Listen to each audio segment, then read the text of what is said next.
You know, your gift of music, I know it means something to y'all, but it really means something to us all because it strengthens us, it animates us, it gives us something to hold on to. So just thank you for the gifts you bring. I had a sermon, and this is, I think Rick and Marilyn, you can relate. I had a sermon, and I just got here and started to practice it, and I got bored, bored by it in the second or third page, and I realized it was out of sorts. And so, um, if I go past 20 minutes, somebody start waving their hands. So I scratched out some notes. You know, um, it's a powerful text in John chapter 1, and I'm totally serious. I think everyone should spend some time this week just reading the text, understand it as best you can. There's just multiple layers of deep meaning that give strength and encouragement to us. And encouragement, I think that's why my sermon was so it was all in my head. It wasn't from my heart. And we're all wrestling. Everyone is wrestling with discouragement today. We're depressed. We're frightened. I mean, it was almost over, wasn't it? Weren't we all ready? And then here comes Omicron, and it doesn't matter if that becomes lethal. It sure looks lethal when you look at all of the hospitals filling up again. And for some folks who are more vulnerable than others, you know, when is this all going to end? And so we're in a world that none of us are equipped for. And it's lingering on, and it's wearing away at our spirits. And we all feel out of control because none of us can fix this. We can't protect our families. We can't protect our loved ones. We can't even protect ourselves, really, any of us who have to go out into the world. We're always coming back, knowing that there's danger. My family was out last night. Out in the Bellevue lights, I forgot what they call that already, but downtown Bellevue is just lit up at night. And it was wonderful. So who knows? Who knows if something, you know, if we're carrying something. That kind of stress can simply destroy us from the inside out. And so I just wanted to I wanted to begin by lifting up some things that every one of us here knows. I just want to remind us of how important these things are in times like this. You know, I'll start with music. It is important to fill your life up intentionally with awareness, with things that give you energy, things that are positive in your life, like music. I find myself walking over to the little stereo that we have, and I happen to love Christmas music. I'll put on Christmas music just to listen to it again because it gives me life. It gives me light. We need friends. If you have them, get in touch with them, whether it's through Zoom or Skype or a phone call. Some of you might be able to set up times where you can see your friends in little bubbles. This combination of what is happening to us that we have no control over and the actual season of the big dark that is upon us with no end in sight until maybe March. How do we form resilience in the next couple of months?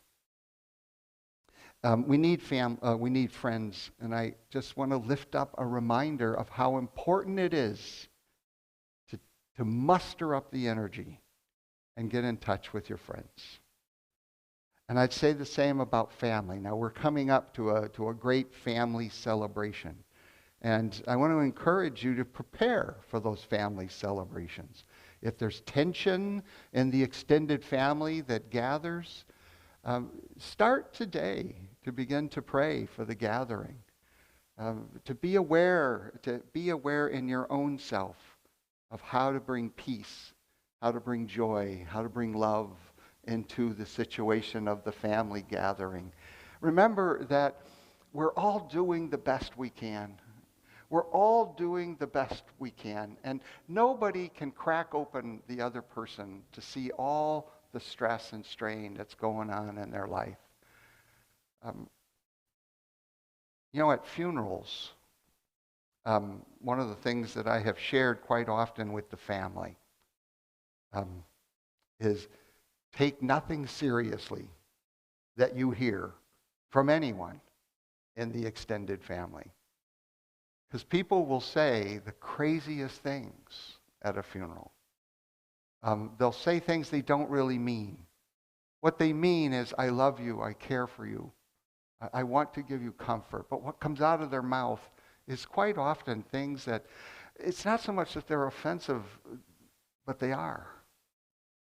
And we have to overlook that.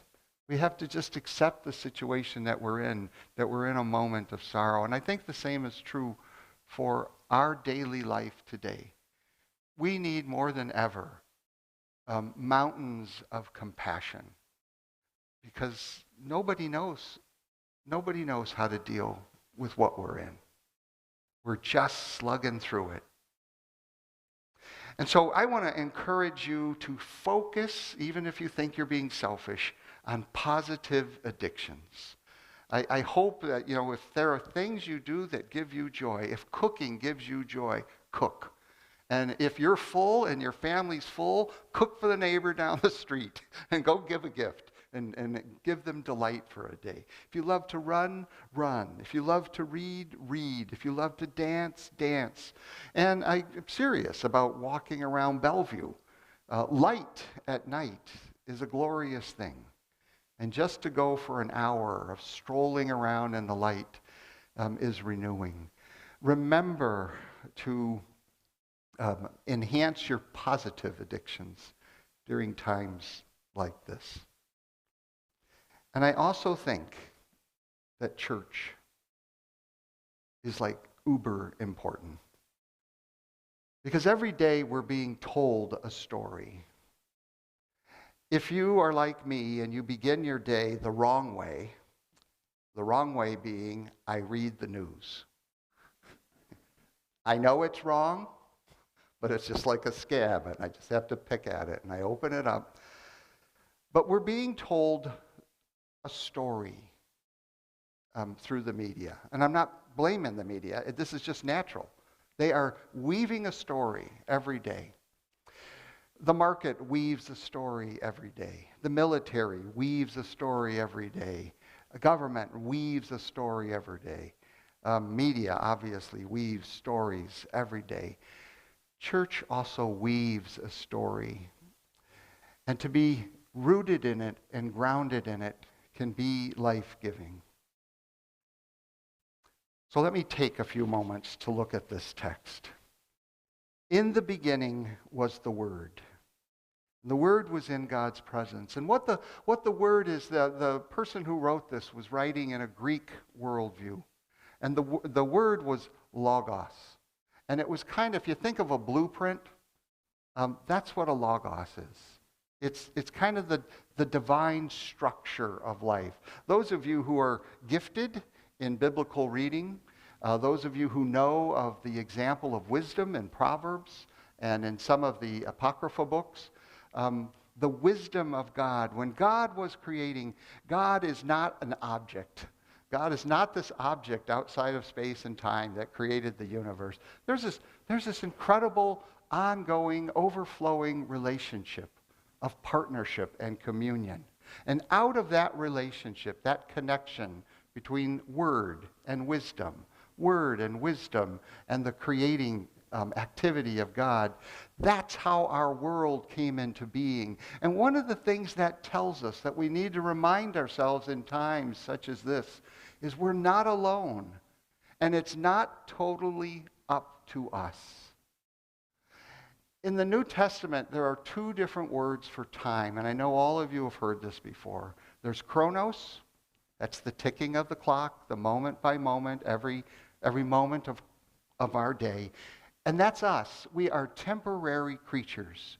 We have a certain amount of moments that we live in life, and then we're not alive in the flesh anymore. But the New Testament also talks about a notion of time called kairos. And that's, in a sense, eternal time. That's solid. That's transcendent. That's when something from outside of temporariness breaks in.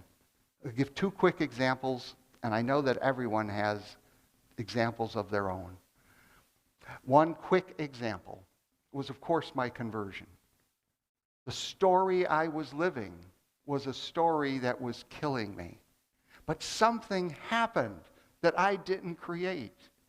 Something happened, and it turned my attitudes around, my disposition in life, my desires in life. Something from outside of me happened. The point about this is that there's more going on in your life than you, and there's more going on in your life than your situation. God is present, and kairos moments happen where when you least expect it, walking around Bellevue at night in those lights, something clicks on, and you realize that underneath all of the struggle and suffering and even sorrows of life, there is something more solid and everlasting. There is joy. There is contentment. There is purpose. There is meaning. There is strength. And you get a spring in your step to walk again. Another kairos moment was a little more mundane for me, but very powerful. It's affected my whole life. When I first was a clergy, I was incredibly immature. I'm kind of surprised they let me in. I think I could fake it well. But I was emotionally immature, and which means I was always kind of walking around with a lot of anger. And of course, I would channel that into social justice sermons. But I was angry. I was angry inside of myself, and I had a lot of good reasons to be angry. And I hadn't dealt with all of that stuff. But I would lash out. I would lash out at churches.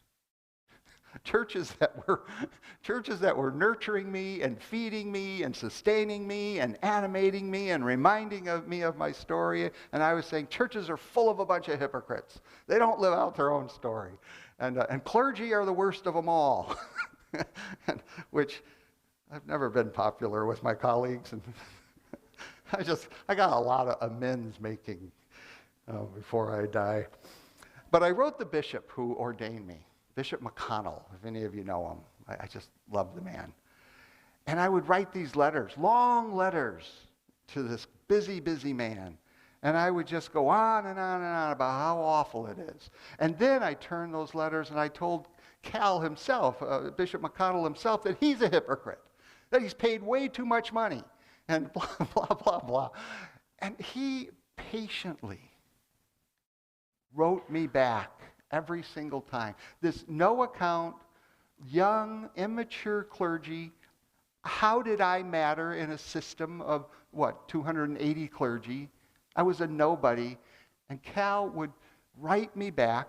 He'd make mistakes and scratch them out and have to keep writing. They were real letters. And there was one time where he said something that changed my life, and it was a kairos moment for me. And what he said was, "It is my mode of operation to say yes to people. And only after I say yes do I ask the question, now how can I help you?" What Cal was telling me in that letter was that persons, individuals, human beings are of sacred worth and value. That's where we root ourselves in. That's where we begin. The person is the meeting ground of heaven and earth. And with that person, Cal's mode of operation was to say yes to them, to encourage them, to partner with them, to walk alongside them as best he could, even if he disagreed with them.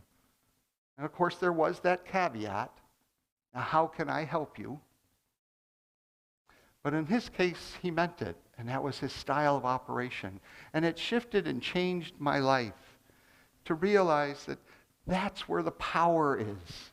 That's where the energy is. In context of our text, the Word became flesh because God, the solid, the transcendent, the unaffected by bodily concerns and problems, had to get really close to us, had to participate in our struggles and sufferings and sorrows and our joys and happiness. A God who cannot take on flesh is no God worth knowing, because that God cannot be known. A God without flesh and blood and bones is an idea and doesn't help you in your time of great crisis. That whole text that says God pitched tent, dwelled among us. That's what I look for in times of crisis in my own life, in times of depression in my own life. Who can I snuggle up with? Who can I go to a ball game with? Who can I just sit down and chat with or have a meal with? Who will be the flesh and blood and bone presence of God, even if they don't know that's who they are in that moment? Our story to hang on to in times like today is that God is as present as the person we see, as present as the one we are next to, as present as our partners, our children, our grandparents. But they're present in flesh and blood and bone as a primary expression of God, not the only expression of God, but the primary expression of God. And I think that's my point, is in times that we are facing today, human beings that can drive each one of us crazy, it is in human beings that we will discover the presence of God. When I preside at a wedding, the only thing I insist on doing at a wedding is blessing the couple. Everything else is up for grabs. But the blessing almost always comes down to a variation of this: that the persons being married will find their grace that they need in every time of need in the person, the other, with whom they are married. And I believe that. Not saying it's easy, but I believe that. And I believe that about families. I believe that about our children and our grandchildren. And I believe that about our parents. No matter what, God has not made us to be alone. God's own being is never alone. In the beginning was the Word. It's this wonderful wisdom creating with God. We are not made to live our life autonomously or apart from each other. And in times like this, we need to remember that story. And there's a second part, and I'll conclude with this. The other dominant story that's killing our kids. It's just ripping their souls out from them. The other part of the story is that all you are is a chance mutation through an evolutionary history. I mean, evolution is a fantastic way to see the world. But to think that your life has no other meaning than to survive and reproduce, that is poverty. That is the dark night of the soul. That is no way out. That is sheer materialism at its worst. We have a story. And that story says all of life is being animated by the presence of someone who cares for us, someone who has compassion for us, someone who loves us and will give us grace in our every moment of need. It requires the ability to see it. It requires the ability to trust it. And guess why you're in church? This is where we learn that. And this is where we're reminded of that. In story, in song, in prayer, and in the glory of simply gathering together. Body of Christ, that's who you are.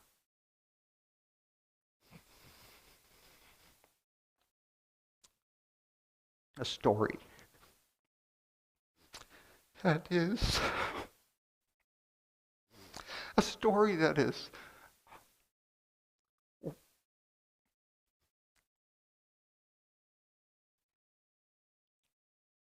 a story that is worth telling, especially in times when everything feels that it's falling apart.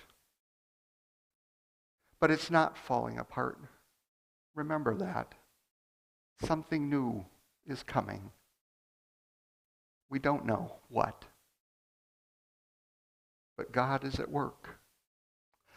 Together, let's find out where God is. Body of Christ.